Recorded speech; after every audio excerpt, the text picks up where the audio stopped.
오늘 함께 나누실 하나님 말씀은 다니엘서 8장 15절부터 27절까지의 말씀입니다.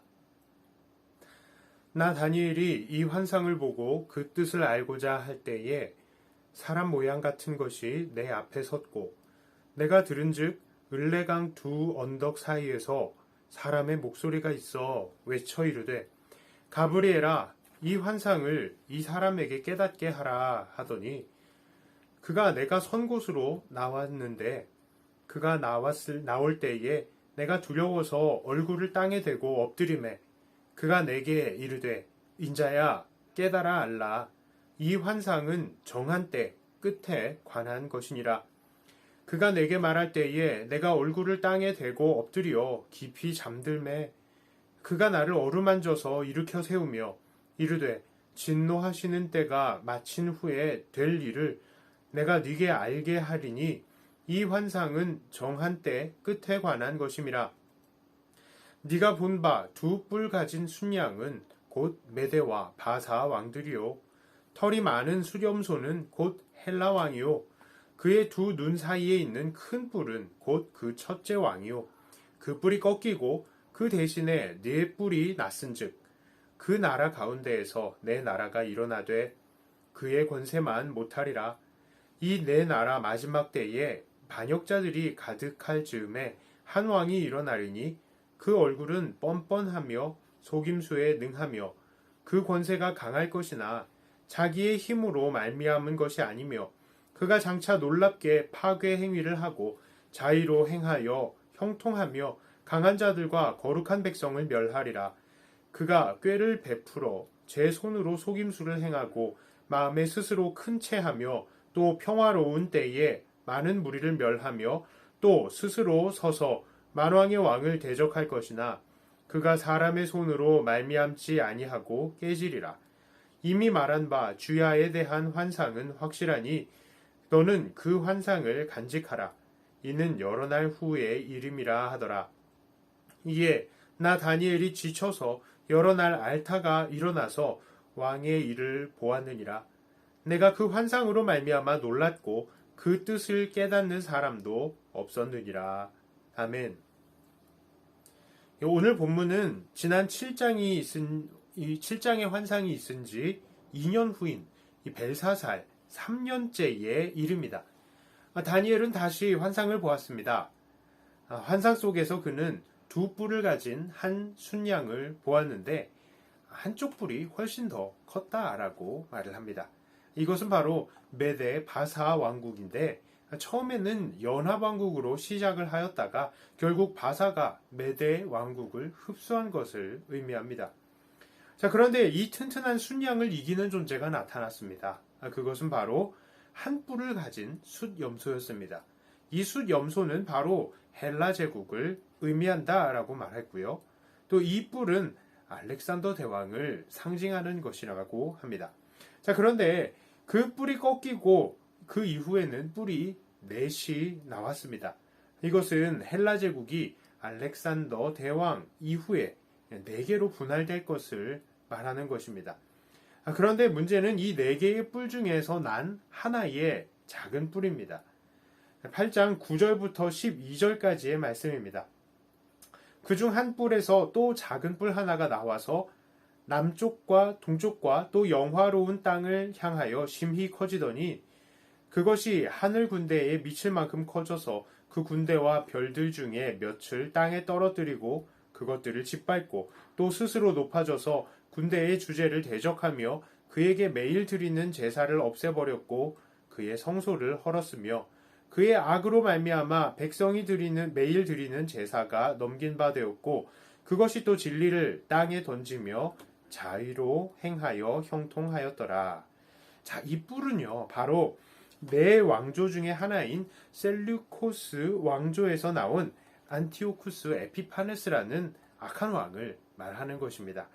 이 왕은 역사적으로 하나님의 백성들을 얼마나 괴롭혔는지 모릅니다. 이 왕은 하나님의 성전에 제우스 신상을 가져와서 성소를 더럽혔습니다. 또한 부정한 동물인 돼지를 잡아서 제물로 드리게 하고 유대인들의 모든 절기를 폐하고 유대 민족에게 헬라화를 강요했었습니다. 14절을 보면 2300주야 이후에는 성소가 깨끗하게 된다라고 말씀을 하시는데, 실제로 안티오쿠스 에피파네스가 등극하고 6년 3개월 후에 제사장 마카비가 독립전쟁을 일으켜서 이 가증한 제우스상을 무너뜨리고 성전을 정화했던 사건이 일어났습니다. 자, 하나님께서는 바로 이러한 일들이 일어날 것을 다니엘에게 미리 환상으로 보여주시고 가브리엘을 통해서 그 뜻을 해석해 주신 것입니다. 그리고 이렇게 말씀을 주십니다. 26절이에요. 이미 말한 바 주야에 대한 환상은 확실하니 너는 그 환상을 간직하라. 이는 여러 날 후의 일임이라 하더라.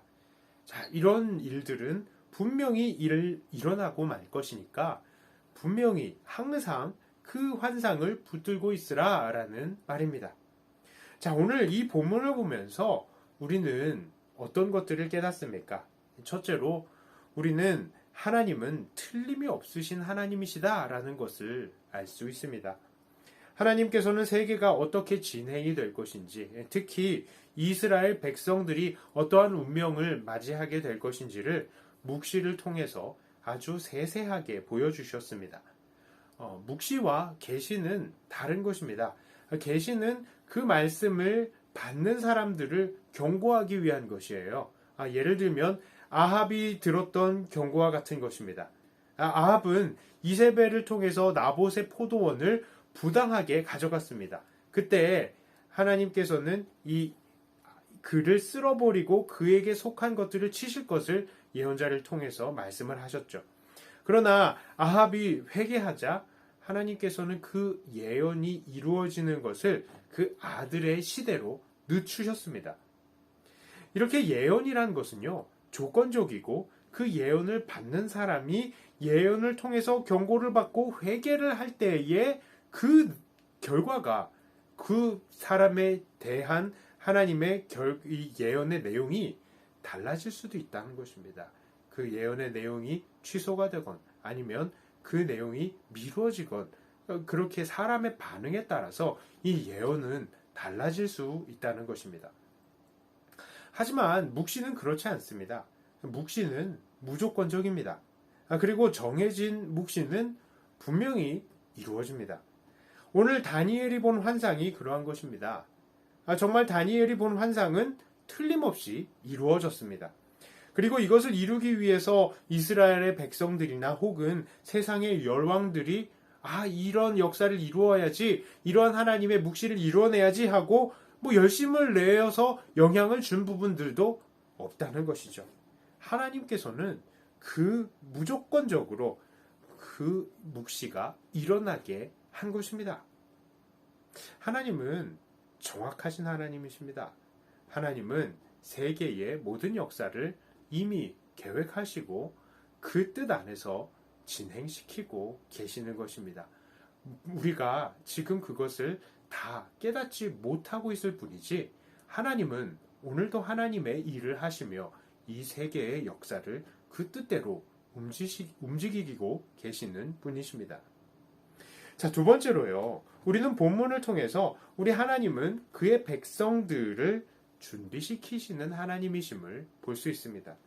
하나님께서는 왜 이렇게 메데 바사 제국과 헬라 제국 이후에 성소를 망쳐버릴 안티오쿠스 에피파네스의 왕에 대한 묵시를 다니엘에게 주셨습니까? 19절의 말씀입니다. 이르되 진노하시는 때가 마친 후에 될 일을 내가 네게 알게 하리니 이 환상은 정한 때 끝에 관한 것임이라. 그렇습니다. 그것은 바로 이 일들은 확실히 일어날 것이니까 대비하고 있으라는 것입니다. 분명 거룩한 성도들이 고통을 받겠지만 끝이 있으니 걱정하지 말라는 뜻입니다. 자, 그런데 하나님께서는 그의 백성들을 준비시키는 것은 단순히 이런 안티오쿠스 에피파네스 왕에 대한 것뿐만이 아닙니다. 오늘 다니엘에게 주신 묵시는 정말 역사 속에서 실제로 일어났습니다. 자, 그렇습니다. 하나님께서는 분명히 역사를 주관하고 계시는 것입니다. 이것이 사실이라는 것을 정말로 수많은 믿음의 선배들로부터 오늘까지 모두 인정할 수밖에 없는 것이죠. 자, 그런데 바로 이 사실이 오늘날 우리에게 또 한 가지를 준비시켜주고 있는 것입니다. 그것이 무엇입니까? 바로 앞으로 이 땅의 왕들을 물리치시고 세워질 하나님의 이 나라, 그것은 확실히 이 땅에 임할 것이다 라는 것입니다. 다니엘서에서 뭐라고 얘기했습니까? 모든 왕들을 다니엘서 2장에서요. 하나님께서는 느부갓네살 왕에게 꿈을 보여주시고 그 역사를 쭉 보여주셨는데 그 역사 이후에 오는 나라가 무엇입니까? 하나님의 나라죠. 하나님의 나라. 자, 그런데 지금 이 역사가 어떻게 진행이 되고 있습니까? 정말 하나님께서는 메데바사 제국이 무너지고 또 헬라 제국이 무너지고 그 이후에 로마 제국이 오게 하셨습니다. 자, 그 이후에 이 모든 것들을 다 역사를 통해서 다니엘서의 말씀들이 이루어지고 있다는 것을 우리에게 가르쳐주고 있죠. 그리고 그것이 증거하는 것이 무엇입니까? 장차 오게 될 하나님의 나라가 사실이라는 것입니다. 그 하나님의 영원한 나라가 이 땅에 확실하게 임할 것을 우리들에게 가르치시면서 우리를 준비시켜주고 있는 것입니다. 우리는 계속해서 보아왔습니다. 하나님은 이 세상의 왕들을 물리치시고 영원히 변하지 않는 하나님의 왕국을 세우실 것입니다. 그리고 그렇게 하나님의 왕국이 세워지기 전에는 분명히 성도들이 세대 반의 환난을 받게 될 것입니다. 그러나 그럴지라도 하나님의 나라는 틀림없이 세워진다는 것입니다. 그렇습니다. 하나님은 오늘의 이 말씀을 통해서 그 백성들이 잘 준비되어서 그들에게 임하는 환난들을 굳건히 이겨내시기를 원하시는 것입니다. 그러므로 오늘 우리는 어떻게 살아가야 하겠습니까? 이 세상을 정확하게 움직이시는 틀림없는 하나님께서는 성도들에게 비록 환난이 있겠지만 하나님의 나라는 반드시 임할 것을 오늘 말씀을 통해서 확신을 주시는 것입니다. 그러므로 오늘 우리들은 다시 한번 마음을 굳게 잡아야 합니다. 비록 오늘 우리가 환난의 기간을 살아가고 있다 할지라도 이 모든 환난에는 정한 기한이 있으며 우리에게는 결국 영원한 하나님의 나라가 완전하게 주어질 것입니다. 그리고 이것이 확실히 이루어진다는 것을 확증하시기 위해서 우리 주님께서는 이미 죽음의 권세를 이기시고 우리를 하나님의 전으로 삼으시며 우리 안에 천국을 이미 시작하신 것입니다.